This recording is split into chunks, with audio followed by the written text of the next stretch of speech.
할렐루야. 오늘의 말씀은 골로새서 1장 27절에서 29절의 말씀을 보겠습니다.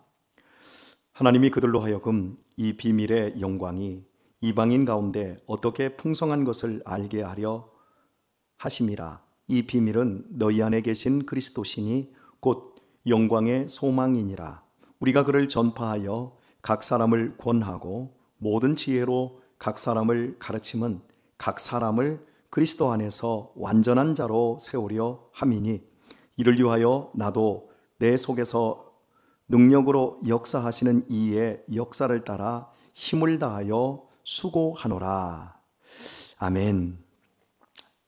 초대 교회가 급속도로 성장할 수 있었던 배경은 예수님의 죽음과 부활을 제자들이 실제로 목격했기 때문이었습니다.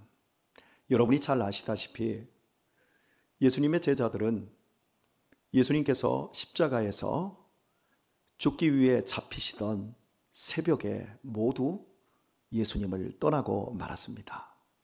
그 공동체는 무너진 것이었습니다.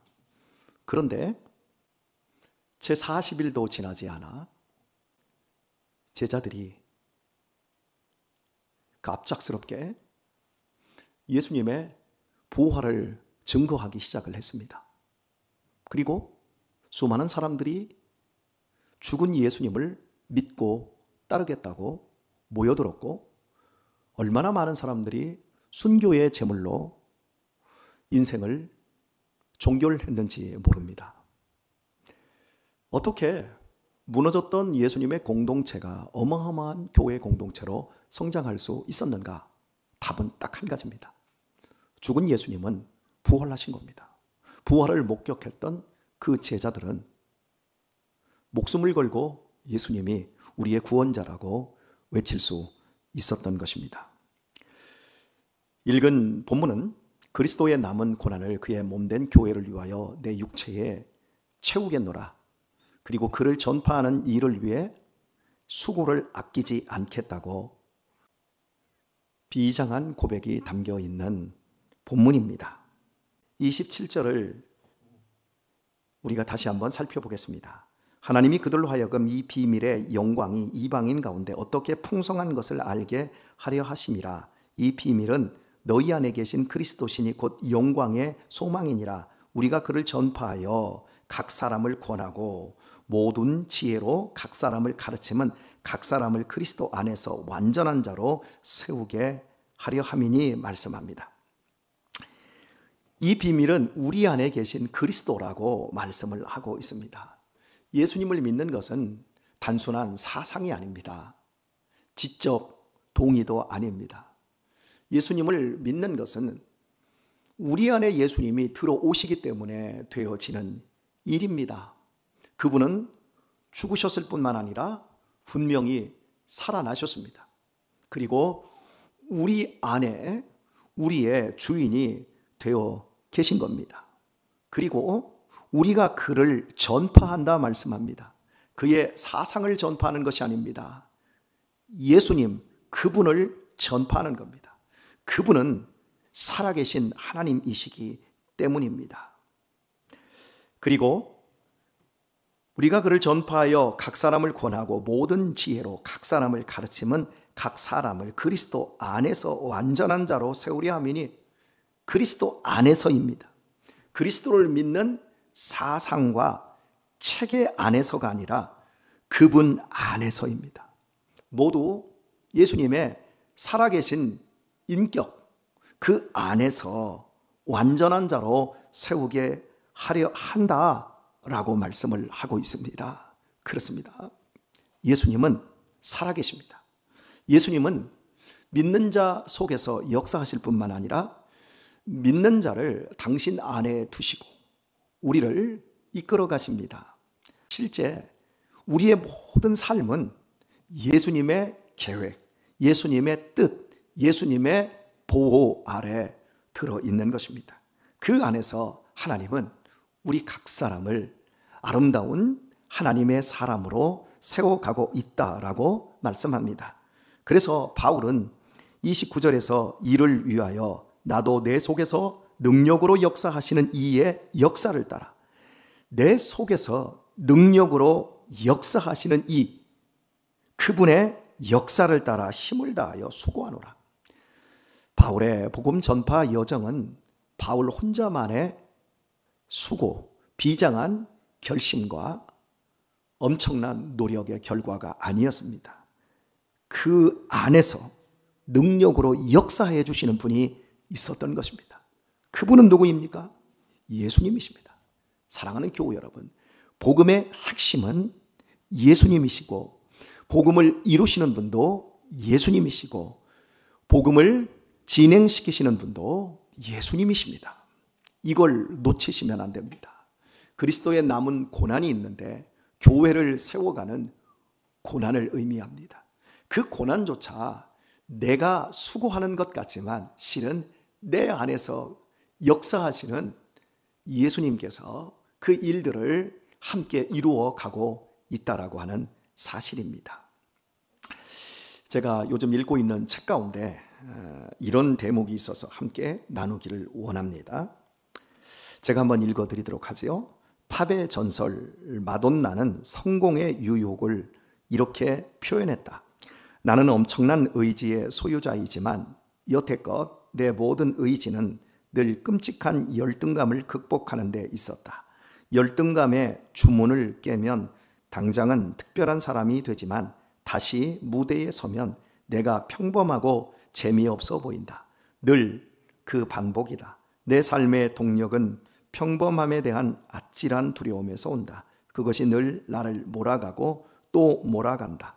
이미 대단한 존재가 되었음에도 여전히 내가 대단한 존재임을 증명해야 하기 때문이다. 내 고뇌는 끝난 적이 없으며 아마 영영 끝나지 않을 것이다. 팝의 전설이라고 할 만큼 마돈나는 유명한 사람입니다. 정말 대단한 사람입니다. 그럼에도 그는 그 대단한 존재임을 자신이 끝없이 증명해야 되는데 아마 자신의 이 고뇌는 끝나지 않을 것이라고 고백을 합니다. 하나님 안에 있지 않은 사람, 예수 그리스도가 내 안에 있지 않은 인생은 자신을 증명하고 인정받기 위해서 평생 분투합니다. 재물로, 또 세상의 업적으로, 또 명예와 인기로 자기를 증명하기를 원합니다. 그러나 증명해도 끝이 없는 공허감에 빠집니다. 왜냐하면 인간은 이 우주의 중심이 아니기 때문입니다. 인간의 중심은 하나님이십니다. 하나님 안에 있을 때만 인간은 드디어 만족할 수 있습니다. 사랑하는 우리 어린이들, 우리 학생들, 우리 청년들, 우리 젊은 세대, 여러분은 누구에게 인정받기를 원하십니까? 무엇으로 여러분을 증명하기를 원하십니까? 하나님이 여러분을 나의 아들, 딸로 증명해 주셨습니다. 예수 그리스도를 이 땅에 보내시고 십자가에서 여러분의 죄를 대신하여 죽게 만드셨습니다. 그리고 여러분의 죄를 구속하여 여러분을 하나님의 자녀로 만들어 주셨습니다. 그리고 그 예수님은 살아나셔서 여러분의 마음속에 주인이 되어 주셨습니다. 그리고 여러분은 예수님의 은혜 아래 있습니다. 아무 것으로도 여러분을 증명하려고 하지 마십시오. 우주의 절대자가 여러분을 하나님의 자녀로 증명해 주셨습니다. 그것이 믿음입니다. 그 믿음 안에 여러분 자신을 두십시오. 허약한 이 세상의 기반 위에, 없어질 것 위에, 나도 없어지고 세상의 것도 다 없어질 것인데 없어질 것들 위에 여러분의 삶의 기반을 두지 마십시오. 짧은 인생입니다. 지나가면 모두 헛되고 허무할 뿐입니다. 영원하신 하나님의 복음 안에 여러분이 있음을 믿으시고 여러분의 남은 인생 한 날 한 날을 그리스도의 완전한 사람으로 세워가는 일에 여러분의 에너지와 시간과 힘을 들이실 수 있기를 바랍니다. 그때에만 우리의 인생 속에서 하나님의 비밀이신 복음이 아름다운 열매로 맺어질 수 있습니다. 오늘의 말씀을 맺겠습니다. 여러분의 앞날에 대해서 고민이 될 겁니다. 어떻게 살지? 나는 무슨 일을 하며 살지? 그 과정 속에서 공부는 어떻게 해야 하지? 모든 것이 막막할 겁니다. 그러나 기억하십시오. 제 아무리 노력하고 힘을 써도 여러분이 이 땅에서 마돈나처럼 얼마나 대단한 사람으로 존재 증명이 된다 할지라도 예수님을 여러분 중심에서 인격적으로 모시지 않는 한, 또한 예수님 안에서 여러분의 인생을 그분께 맡기지 않는 한, 여러분의 고민은 직장 문제가 해결되고 결혼이 해결되고 집 문제가 해결되고 물질 문제가 해결돼도 끝나지 않습니다. 더욱 예수님을 여러분의 구주로 시간이 가면 갈수록 더 인격적으로 섬기시는 그 일에 최선을 다하십시오. 교회는 그리스도의 몸입니다. 교회를 세우는 과정에서 많은 어려움과 아픔들이 있습니다. 그것들을 감내하며 수고를 아끼지 마십시오. 하나님께서 여러분을 도우실 것이고, 여러분이 하나님의 일들을 잘 감당하고 교회 일들을 잘 순종하며 충성하면 하나님께서 여러분의 앞길과 여러분의 인생 일을 도와주시고 가장 복된 길로 인도하여 주실 것입니다. 이 은혜를 여러분의 남은 인생 속에서 확인하고 결실할 수 있길 예수님의 이름으로 축원드립니다.